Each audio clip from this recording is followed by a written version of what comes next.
जुल्फ़िकार राज साहब, सवालात बहुत सारे हैं। मैं अल्लामा खादिम हुसैन रिजवी की जो 4 साल सियासी करियर है, क्योंकि 2015 से इसका आगाज़ हुआ, फैज़ाबाद धरना जो है एक सिंबॉलिक, उनकी सिग्निफिकेंट एक उनका धरना था। लेकिन सर, सबसे पहला सवाल मैं आपसे ये जानना चाहूँगी कि फैज़ाबाद धरने के किरदारों के नाम लेने की बात की थी अल्लामा खादिम हुसैन रिजवी साहब ने, और फिर ये उनकी अचानक इस तरह मौत का हो जाना बहुत बड़ा नुकसान है।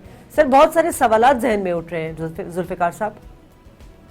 देखिए शादिया, इस पे जिस तरह मुफ्ती साहब ने अभी फरमाया कि जब तक कोई बुनियादी सबूत इस तरह का सामने नहीं आता, इस पे मेरा ख्याल है बात करना मुनासिब नहीं होगा। जिस तरह इतना बड़ा मजमा लाहौर में था, इतना बड़ा जनाजा था, लाखों की तादाद में लोग थे, और जितने खूबसूरती के साथ ये सारा इवेंट गुजरा, मैं समझता हूँ कि दुनिया की तारीख में ये भी एक अपनी मिसाल आप है। और टीएलपी के जो लोग हैं, जो फॉलोअर्स हैं, जो क़यादत है, जो शूरा है, जो नए जानशीन मुकर्रर हुए हैं, इन सब ने पुरअमन रहकर पूरी दुनिया को एक नया मैसेज दिया है कि हम आका दो जहां के मतवाले जरूर हैं, उन पे जान जरूर निशावर करते हैं और उनके लिए जान हमेशा देने के लिए तैयार रहते हैं, लेकिन हम कोई इंतशार पसंद कौम नहीं है, हम पुरअमन लोग हैं और हमारा इशू बड़ा सादा है। लेकिन जुल्फ़िकार राज साहब, मैं सवाल करना मेरा हक है, क्योंकि आप जवाब दे रहे हैं तो उसी से एक सवाल मेरे जहन में आ रहा है। सर, जनाजा बड़ा होना हक पर होने की दलील होता है? सर जी बिल्कुल होता है। और किसी और का बता दें। मैं जी मुफ्ती साहब, मैं आपके पास आती हूँ। मैं जुल्फ़िकार साहब से बात कर रही थी। मैं अभी सर आपके पास आती हूँ। जी जुल्फ़िकार साहब।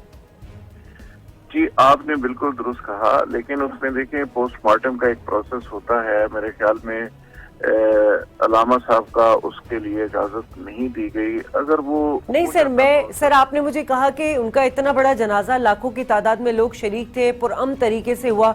सर, मेरा सवाल ये कि कोई मैं स्टडी कर रही थी कुछ साहबा कराम की जो जनाजे थे उनको भी लेके, तो सर हज़रत उस्मान रज़ी अल्लाह ताला अन्हो, उनके जनाजा तो सिर्फ 3 नफूस पर मुश्तमिल था। तो सर, मेरा सवाल यहाँ ये है कि जनाजा बड़ा होना हक की दलील होता है? सर देखिए, हमारे यहाँ ये एक बहुत बड़ी दलील समझा जाता है कि जिसका जनाजा बहुत बड़ा होता है, जिसके फॉलोअर्स इस तरह से होते हैं, वो बुनियादी तौर पे माशरे के अंदर कुछ किरदार ऐसे होते हैं जिस तरह खादिम रिजवी साहब थे। और जैसे कहते हैं ना कि दज से कोई मकतल को गया शान सलामत रहती है।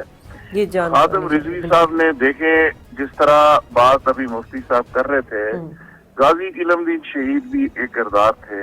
इससे पहले बहुत से ऐसे किरदार थे जिन्होंने आका दो जहां के लिए कुर्बानियां दी। उन्होंने मसलत से काम नहीं लिया और अकल के मामलात में वो सोचते नहीं रहे, वो कर गुजरे हैं। तो इसी तरह जो करैक्टर होता है, जो आपका एक्शन होता है, जो आप जिस अंदाज में जिंदगी गुजार रहे होते हैं, लोग उसकी एक्सेप्टेंस होती है या नहीं होती। खादिम रिजवी साहब का जो करैक्टर था उनकी जिंदगी में, और जो उनके दुनिया से जाने के बाद, तो लोगों ने एक तरह वहां आके इस बात का सबूत दिया, इस बात की तस्दीक की कि वो अल्लामा साहब का जो रोल था वो रोल ठीक था। देखिए, इतने बड़ी तादाद में आने वाले लोग इस बात की बुनियादी तौर पे तस्दीक कर रहे होते हैं, गवाही दे रहे होते हैं कि जो शख्स दुनिया से चला गया वो कितना अच्छा था या कितना बुरा था।